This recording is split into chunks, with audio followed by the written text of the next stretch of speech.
Good morning friends. मी प्राध्यापक doctor A Kulkarni. Fundamentals of entrepreneurship किंवा उद्योजकतेची मूलतत्वे हा विषय मी शिकवतो आहे. आता या ठिकाणी आपण चौथ्या सेममध्ये प्रवेश करत आहे. तर या विषयाचं सिलॅबस या पिरियडमध्ये आपल्याला इथं समजून घ्यायचं आहे. पहिल्या सेममध्ये आपण उद्योजकतेची मूलतत्व, उद्योजकता म्हणजे काय, उद्योजकतेचे वेगळे सिद्धांत, उद्योजकता निर्माण करणाऱ्या वेगवेगळ्या संस्था, उद्योजकताचा चालना देणाऱ्या संस्था यांचा आपण इथं अभ्यास केलेला आहे. या सेमिस्टरमध्ये याचा पुढचा भाग आपल्याला घ्यायचा आहे. ते सिलॅबस आपण पहिल्यांदा इथे समजून घेऊया. सिलॅबस हे 4 युनिटमध्ये विभागलेलं आहे. त्यामध्ये पहिलं युनिट जे आहे ते फॅमिली बिझनेस किंवा कौटुंबिक व्यवसाय अशा स्वरूपाचं आहे. भारतामध्ये जे व्यवसाय आहेत, बहुसंख्य मोठ्या जर कंपन्या घेतल्या त्यातल्या 80 ते 90% कंपन्या या कौटुंबिक स्तरावर चालवल्या जाणाऱ्या कंपन्या आहेत. कौटुंबिक स्तरावर म्हणजे काय, एखादं कुटुंबातील वेगवेगळ्या व्यक्ती त्या कंपनीमध्ये उच्च स्तरावर इथं कार्यरत असतात, ज्याला आपण बोर्ड ऑफ डिरेक्टर्स म्हणतो आहे. त्या बोर्ड ऑफ डिरेक्टर्समध्ये प्रामुख्यानं कौटुंबिक सदस्यांचाच विचार इथं केला जातो आणि या कौटुंबिक स्तरावर या मोठ्या झालेल्या कंपन्या इथं असतात. जगामध्ये जर आपण बघितलं, जर ट्रेंड बघितला तर त्यात देखील 80% कंपन्या, मोठ्या कंपन्या या साधारणपणे कौटुंबिक स्तरावरच चालवल्या जातात. फक्त 20% कंपन्या या प्रोफेशनल ज्याला म्हणता येईल अशा स्वरूपाच्या असतात, ज्या ठिकाणी कुठल्याही नातलगाची वगैरे वर्णी लागत नाही आहे. तर हे बिझनेस कशा स्वरूपाचे आहेत, हे बिझनेस, फॅमिली बिझनेस म्हणजे काय, त्याचे वेगवेगळे प्रकार कुठले कुठले आहेत, त्याचे फायदे काय होतात, त्याचे तोटे काय असतात, या सगळ्या गोष्टींचा इथं अभ्यास आपल्याला पहिल्या युनिटमध्ये करायचा आहे. उदाहरणार्थ एखादा आपण जर भारतातल्या कंपन्या घेतल्या तर रिलायन्ससारखी कंपनी सगळ्यात मोठी कंपनी आहे. ही पूर्णपणे कौटुंबिक स्तरावर चालणारी कंपनी आहे. त्यांचे जर बोर्ड ऑफ डिरेक्टर्स तुम्ही बघितले तर बहुसंख्य बोर्ड ऑफ डिरेक्टर्स हे या ठिकाणी कौटुंबिक सदस्य असतात. अंबानी ग्रुपचे इथं मेंबर असतात. टाटा ग्रुप घेतला तर तो देखील इथं कौटुंबिक कंपनी इथं म्हणता येईल, कौटुंबिक व्यवसाय म्हणता येईल. किंवा या ठिकाणी बिर्ला ग्रुप घेतला तर पूर्णपणे कौटुंबिक व्यवसाय असा त्याला म्हणता येईल. काही मोजक्या कंपन्या ज्या आहेत त्या या प्रोफेशनल स्तरावर असतात. उदाहरणार्थ युनिलिव्हरसारखी कंपनी असेल किंवा इन्फोसिससारखी कंपनी असेल, या कंपन्या ह्या प्रोफेशनल कंपन्या आहेत आणि बाकीच्या सगळ्या बहुसंख्य कंपन्या ह्या कौटुंबिक व्यवसाय असणाऱ्या कंपन्या आहेत. तर या व्यवसायाचे असणारे फायदे तोटे आणि या व्यवसायामध्ये नियोजन कसं केलं जातं, या कंपन्या कशा मोठ्या होतात, याचा अभ्यास आपल्याला या पहिल्या युनिटमध्ये करायचा आहे. या अभ्यासक्रमातलं जे दुसरं युनिट आहे, युनिट 2, ते सेवा उद्योजकतेशी संबंधित आहे. त्यामधला पहिला जो घटक आहे तो सेवा उद्योग, आणखी दुसरा कृषी उद्योग किंवा कृषी उद्योजकता. या दोन्ही गोष्टींचा आपल्याला अभ्यास करायचा आहे. भारतातल्या उद्योजकतेचा जर आपण विचार केला तर भारतीय उद्योग हे प्रामुख्याने सेवा क्षेत्रामध्ये आघाडीवर आहेत. जसं चीनचे उद्योजक किंवा चिनी उद्योजक हे प्रोडक्शनवर भर देतात, तसं आपण सेवा उद्योगांवर इथं भर देतो. म्हणजे आपली जी ग्रोथ झालेली आहे 91 नंतर जो विकास झाला, जी उद्योजकता वाढली, ती प्रामुख्यानं सेवा उद्योगांवर आधारित आहे. बँकिंग असेल, इन्शुरन्स असेल, वेगळ्या इतर सेवा असतील, या सगळ्या सेवा उद्योगांची माहिती आपल्याला या भागामध्ये घ्यायची आहे. तर एकूण आपला जर GDP बघितला, ग्रॉस डोमेस्टिक प्रॉडक्ट, भारतामध्ये असणारं सकल राष्ट्रीय उत्पन्न बघितलं तर त्याच्यामध्ये आत्ताच्या घडीला हे 60% उत्पन्न हे या सेवा उद्योगातून मिळते.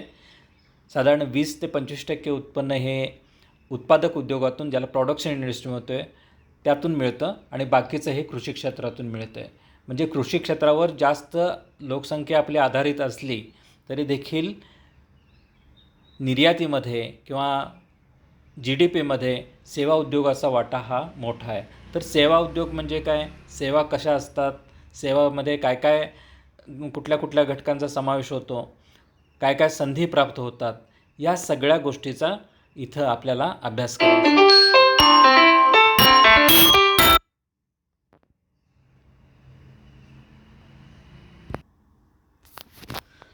तर हा घटक आपल्याला सेवा उद्योग हा घटक आपल्याला या युनिटमध्ये घ्यायचा आहे. आणि दुसरा जो महत्त्वाचा घटक आहे तो म्हणजे ॲग्रो ऑन्ट्रप्रेनरशिप किंवा कृषी उद्योजकता. कृषी क्षेत्रामध्ये आपल्यातली भारतातली लोकसंख्या बऱ्यापैकी अवलंबून आहे. साधारणपणे 60% लोक 60 ते 70% लोक कृषी अर्थव्यवस्थेवर, कृषी उद्योगांवर आधारित आहेत. आता कृषी क्षेत्रामध्ये फक्त शेती करणं हे अभिप्रेत नाही आहे. शेती करणं, उत्पादन करणं, वेगळी पिकं पिकवणं हे इथं अभिप्रेत नाही, तर या उत्पादनांचं वेगळ्या इतर उत्पादनामध्ये रूपांतर करणं, प्रोसेसिंग करणं इथं महत्त्वाचं आहे. आणि ते प्रोसेसिंग कसं केलं जातं, कसे कृषी उत्पादक उद्योग इथं उभे करता येतील, हे आपण इथं या युनिटमध्ये अभ्यासायचं आहे. आणि आपण एक साधं जर विचार केला तर आपण कृषी उद्योजकता म्हणजे काय, कारण प्रोसेसिंग इंडस्ट्री फार मोठी आहे, मोठी इंडस्ट्री आहे. आणि ही जर कृषी म्हणजे शेतकऱ्यांनी निर्माण केली तर अतिशय चांगल्या पद्धतीनं त्यांना फायदा होऊ शकतो. कारण उत्पादनाचा कच्च्या मालाचा दर आणि पक्क्या मालाचा दर याच्यामध्ये जमीन आसमानाचं अंतर आहे. आपण एक साधं उदाहरण बघूया. आपण टॉमॅटो पिकवतो. काही वेळा टॉमॅटो साधारणपणे 60 रुपये किलो असतात, 80 रुपये किलो असतात. काही वेळा हे 10 रुपये किलो, 5 रुपये किलोवर पण येतात. म्हणजे मालाचा दर हा वेगवेगळा बदलत असतो. जसा पुरवठा वाढतो तसा दर कमी येतो, पुरवठा कमी झाला की दर वाढतो. म्हणजे काही वेळेला बऱ्याच वेळा शेतकऱ्यांना टॉमॅटोसारखं पीक हे फेकून द्यायला लागतं. कारण का, तर त्याचं उत्पादन या टॉमॅटोचं आपण उत्पादक पद्धतीमध्ये आपण रूपांतर करत नाही, फायनल प्रॉडक्ट इथं तयार करत नाही. तेच आपण या टॉमॅटोपासून केली जाणारी प्युरी असेल, टॉमॅटोपासून केलं जाणारं केचप असेल, तर ते आज आपल्याला 100 रुपयानं मिळतं. म्हणजे बघा इथं अर्थशास्त्र कसं असतं. 4 रुपये किलोचा टॉमॅटो हा 100 रुपयानं विकला जातो. हे फक्त कशामुळे घडतं, तर हे प्रोसेसिंग केल्यामुळे घडतं. तर अशा क्षेत्रामध्ये, शेती क्षेत्रामध्ये ही उद्योजकता वाढली पाहिजे. शेतकरी हा उद्योजक बनला पाहिजे. आणि त्याकरता तो उद्योजक कसा बनेल हे आपल्याला ह्या दुसऱ्या युनिटमध्ये शिकायचं आहे.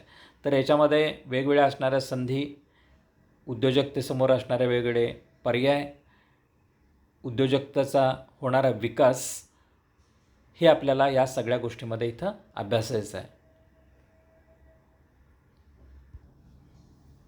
आपला तिसरं जे युनिट आहे ते म्हणजे business plan and project report.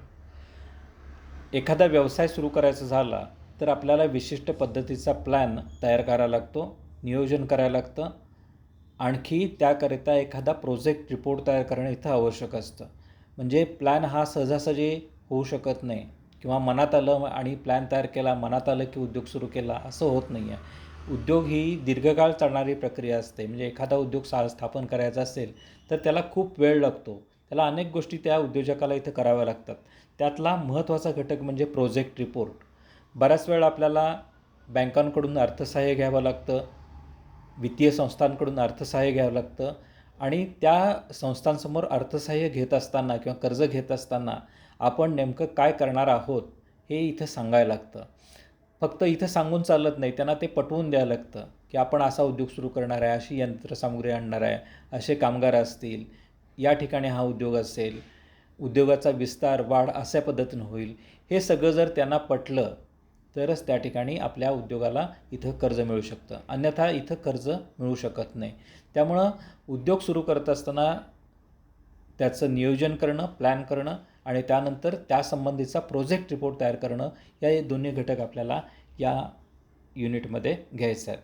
तर त्यामध्ये प्रोजेक्ट रिपोर्ट म्हणजे काय, प्रोजेक्ट रिपोर्ट कसा तयार केला जातो, प्रकल्प अहवाल कसा तयार केला जातो, त्यामध्ये कोणकोणत्या गोष्टी असतात, हे सगळे घटक आपल्याला इथं घ्यायचे आहेत. आणि आपल्याला 5 प्रकारचे प्रोजेक्ट इथं तयार करायचे आहेत.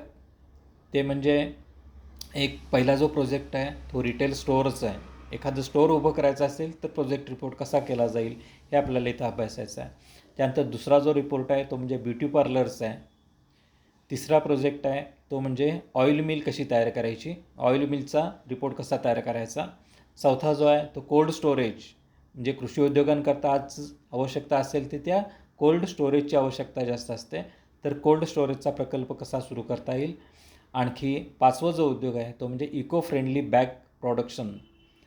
तर त्या ठिकाणी बॅग जर तयार करायचे असतील इको फ्रेंडली बॅग म्हणजे पर्यावरणपूरक बॅग जर तयार करायचे असतील तर ते कशा करता येतील हे आपल्याला या उद्योजकतेमध्ये या प्रोजेक्टमध्ये अभ्यासायचं आहे. थोडक्यात आपल्याला हे 5 प्रकारचे प्रोजेक्ट इथं करायचे आहेत. 5 उद्योगांचे वेगळे प्रोजेक्ट कसे केले जातील याचं एक अभिनव उद्योग इथं प्रोजेक्ट इथं करायचा आहे. आणखी शेवटचा जो आस्पेक्ट आहे या युनिटमधला तो म्हणजे reasons for failure of project. बऱ्याच वेळा प्रोजेक्ट फेल जातात. आपण असं म्हटलं जातं की 6 उद्योग सुरू केले तर त्यातले 5 फेल जात असतात आणि एकच हा कंटिन्यू राहत असतो. तर हे फेल जायचं कारण किंवा अपयश यायचं कारण कुठलं आहे हे आपल्याला या युनिटमध्ये अभ्यासायचं आहे.